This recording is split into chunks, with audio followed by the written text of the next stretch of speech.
Indo-British Advanced Pain Clinic, Noppimayam Surgery Duram. For appointments 9155515563. Hi hello నమస్తే welcome back to iDream Media. ఈరోజు మనతో ఉన్నారు high court advocate and immigration consultant అయిన మన favourite lawyer అయిన పృథ్వీ గారు. ముఖ్యంగా సార్తో ఈరోజు H1B గురించి మాట్లాడదాం. నమస్తే సార్. పృథ్వీ గారు, మీరు వచ్చారంటే మన ఆడియన్స్ అందరూ H1B గురించి అప్డేట్స్ ఏంటి, ట్రంప్ వచ్చాడు అప్డేట్స్ ఏంటి అని అడుగుతూనే ఉంటారు. కామెంట్ సెక్షన్లో వేల కొద్ది కామెంట్స్. ఇప్పుడు ప్రస్తుతం అడుగుతున్న కామెంట్స్ ఏంటి అంటే, పృథ్వీ గారిని అడగండి, అసలు ఎంతమంది H1B మీద వెళ్తూ ఉంటారు, వెళ్ళిన వాళ్ళు ఎంతమందికి H1B వీసా అప్రూవల్ అవుతుంది, తర్వాత గ్రీన్ కార్డ్ ప్రొసెసర్ ఏంటి, దీని ఓవరాల్ విషయం మీద మాకు ఒక క్లారిటీ ఇస్తారని అడుగుతున్నారు. మీరేం చెప్తారు? విరాట్, ఇక్కడ మనకి ఇమిగ్రెంట్స్ అండ్ మైగ్రెంట్స్, ఇమిగ్రెంట్స్లో ఇమిగ్రేషన్ పాలసీ అంతా కూడా అక్కడ ఇమిగ్రేషన్ అండ్ నేషనల్ యాక్ట్ కింద వాళ్ళు అక్కడ మనకి నిర్దేశిస్తారు ఎట్లాగా వీళ్ళని తీసుకుంటారని. వీళ్ళు ఎల్పిఏ అంటారు, అంటే ఇప్పుడు గ్రీన్ కార్డ్ హోల్డర్స్. వాళ్ళు అంటే అక్కడికి వెళ్ళి ఎల్పిఏ అప్లై తీసుకుని వాళ్ళు అక్కడ రెసిడెన్షియల్లో ఉన్నవాళ్ళు 6,75,000 పర్ ఇయర్ తీసుకుంటారు. ఓకే, అంటే సంవత్సరానికి వచ్చేసరికి మొత్తం వరల్డ్ నుంచి 6,75,000 మందిని మాత్రమే అక్కడ గ్రీన్ కార్డ్స్ ఇస్తారు, అందరికీ ఇవ్వరు. వాళ్ళు ఎవరు అంటే అక్కడికి ఆల్రెడీ ఉండి ఒక 5 years నుంచి ఉండి, లేకపోతే లాంగ్ టర్మ్గా ఉండి వాళ్ళు అప్లై చేసుకున్న వాళ్ళని అక్కడ తీసుకుంటారు, గ్రీన్ కార్డ్ తీసుకుంటారు. గ్రీన్ కార్డ్ ఇచ్చేటప్పుడు కూడా ఒక నిష్పత్తి ఉంటుంది. 7% ఏ కంట్రీ నుంచి కూడా మించకుండా చూసుకోవాలి. అంటే ఇండియా నుంచి వచ్చిన వాళ్ళు కేవలం 7% ఇస్తారు. ఓకే, అందుకని ఇండియా నుంచి వచ్చిన వాళ్ళకి 80% అట్లా రిజర్వేషన్స్ ఏమి ఉండవు, అక్కడ 7% తీసుకుంటారు. అండ్ ఈ ఎల్పిఏలో వచ్చిన వాళ్ళు, ఈ గ్రీన్ కార్డ్ హోల్డర్స్ మళ్ళీ ఫెసిలిటీ ఇస్తారు. వాళ్ళు పర్మనెంట్ వీసా వాటిగా సిటిజన్షిప్ కోసం they can apply for it. వాళ్ళకు 5 years తర్వాత సిటిజన్షిప్ వాళ్ళు. వీళ్ళకి సిటిజన్స్కి పెద్దంత డిఫరెన్స్ ఏమి ఉండదు, గ్రీన్ కార్డ్ హోల్డర్స్కిను సిటిజన్స్కి. గ్రీన్ కార్డ్ హోల్డర్ ఏ జాబ్ అయినా చేయొచ్చు, ఎక్సెప్ట్ మిలిటరీలో ఆర్మీలో ఉండేటువంటి సర్టన్ జాబ్స్ తప్ప ఏ జాబ్ అయినా వాళ్ళు చేయొచ్చు. అంటే కంట్రీకి సెక్యూరిటీకి సంబంధించిన జాబ్స్ తప్ప మిగతా జాబ్స్ ఏదైనా చేయొచ్చు. వాళ్ళు సిటిజన్షిప్ ఎక్వైర్ చేసుకున్న తర్వాత సుపీరియర్ ర్యాంక్స్ తప్ప, ఆర్మీలో ఉండేటువంటి మిలిటరీలో ఉండేటువంటి సుపీరియర్ ర్యాంక్స్ తప్ప మిగతా అన్ని జాబ్స్లో వాళ్ళు ఎలిజిబుల్ అవుతారు. వీళ్ళు కూడా నాన్ ఇమిగ్రెంట్స్ని తెచ్చుకోవచ్చు. ఆ ఫెసిలిటీ కూడా ఉంటుంది బయట నుంచి. వాళ్ళెవరు? ఈ ఇమిగ్రెంట్స్ వాళ్ళ పిల్లలు 21 years లోపల పిల్లలు ఇంకో దేశస్తుని తెచ్చుకోవచ్చు. వీళ్ళు వాళ్ళ యొక్క స్పౌస్ని తెచ్చుకోవచ్చు. అంటే వైఫ్ అయితే హస్బెండ్ని, హస్బెండ్ అయితే వైఫ్ని తెచ్చుకోవచ్చు. ఎల్పిఏ వాళ్ళు. నేను అంటే అక్కడ ఉండేటువంటి బర్త్ సిటిజన్ కాదు నేను అంటే, లేకపోతే అక్కడ ఉండేటువంటి అమెరికన్ గురించి చెప్పట్లేదు, ఇండియాకి వెళ్ళి నుంచి అక్కడికి వెళ్ళి గ్రీన్ కార్డ్ తెచ్చుకున్న వాళ్ళ గురించి చెప్తున్నాను. అండ్ ఆల్సో వాళ్ళ పేరెంట్స్ని తెచ్చుకోవచ్చు. వీళ్ళను కూడా కేవలం ఈ రకంగా తెచ్చుకునే వాళ్ళు కూడా ఒక నిష్పత్తి ఉంది. కేవలం వాళ్ళు 4,80,000 మాత్రమే తెచ్చుకునే అవకాశం ఉంటుంది. 4,26,000, 4,30,000 దానికి ఒక లెక్క ఉంటుంది.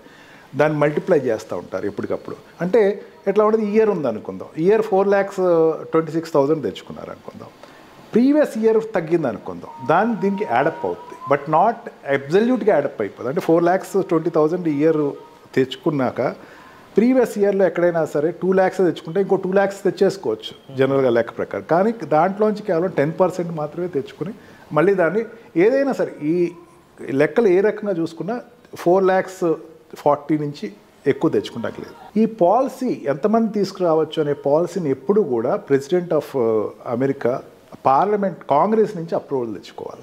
అంత ఈజీగా దీన్ని పెంచడం కానీ తగ్గించడం కానీ జరుగుతుంది.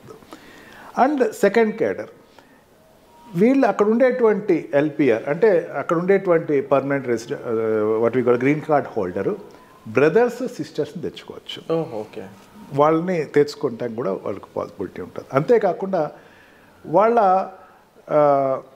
కొడుకు వైఫ్ని కానీ కూతురు హస్బెండ్ కూడా తెచ్చుకోవచ్చు. అక్కడ మనం సినిమాలో కూడా చూపిస్తారు, హస్బెండ్ వైఫ్ని గ్రీన్ కార్డ్ మీద తీసుకెళ్లారు, అవును అలా అని చెప్పేసి. బట్ బ్రదర్ అండ్ సిస్టర్ కానీ సిస్టర్ అండ్ బ్రదర్ అండ్ బ్రదర్కి అది ఎలా వర్కౌట్ అవుతుంది, ఏ అగ్రిమెంట్ అని చూపించాల్సి ఉంటుంది, ఎలాంటి అగ్రిమెంట్ పారామౌంట్స్ ఏం లేదు. వాళ్ళు they want to live, I want to have time with them, I want to stay with them because they have no other residence.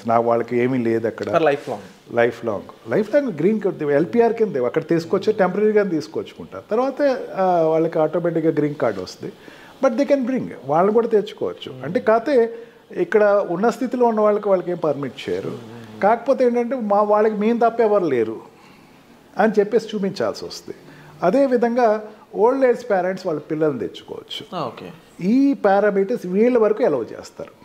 వీళ్ళ వరకు ఈవెన్ అక్కడ ఉండేటువంటి సిటిజనే కాదు, ఈవెన్ గ్రీన్ కార్డ్ హోల్డర్ కూడా వాళ్ళు తెచ్చుకోవచ్చు. ఈ రకంగా తీసుకొచ్చే వాళ్ళకి కేవలం 4,40,000 4,26,000 వరకు మాత్రమే తెచ్చుకోవడానికి అవకాశం ఉంటుంది. And also 7% ratio. 7% అనేది యూనివర్సలిక్ రేషియో. అందుకే అక్కడ గ్రీన్ కార్డ్కి వెళ్ళేటప్పుడు లాట్ సిస్టమ్ తీస్తారు. 7% అన్నప్పుడు ఏమవుతుంది, ఈ 6 lakh ఫర్ ఎగ్జాంపుల్ గ్రీన్ కార్డులోకి అప్లై చేసిన వాళ్ళు ఉందాం, 6,75,000 తెచ్చుకోవాలనుకుందాం అండి. 6,07,000 తెచ్చుకునేటప్పుడు ఏముంది అంటే అక్కడ ఉండేటువంటి పర్మనెంట్ రెసిడెంట్కి అప్లై చేసుకునేవాళ్ళు, ఈ జాబ్ రీచ్ వెళ్ళిన వాళ్ళు, H1B వీసా మీద వెళ్ళిన వాళ్ళు, లేకపోతే L1 వీసా మీద వెళ్ళిన వాళ్ళు అక్కడ ఉండిపోయి వాళ్ళు వీసాలు అప్లై చేసేటప్పుడు గ్రీన్ కార్డ్ 5 years తర్వాత అప్లై చేస్తారు. వాళ్ళు అక్కడ పర్మనెంట్గా 5 years కంటిన్యూగా ఉన్నవాళ్ళు అప్లై చేస్తారు. ఈ అప్లై చేసిన వాళ్ళకి లాట్ సిస్టమ్ పెడతారు. లాట్ సిస్టమ్ అంటే 6 lakhs అనేసరికి దగ్గర ఒక 20 to 30 lakhs అప్లై చేస్తారు అన్ని కంట్రీస్ కలిపి. దాంట్లో మళ్ళీ నిష్పత్తిలో ఏ కంట్రీ నిష్పత్తిలో దాంట్లో లాట్ తీస్తారు. లాట్ తీసి ఆ 7% ఆఫ్ ఏ కంట్రీ మాత్రమే అక్కడ ఇస్తారు.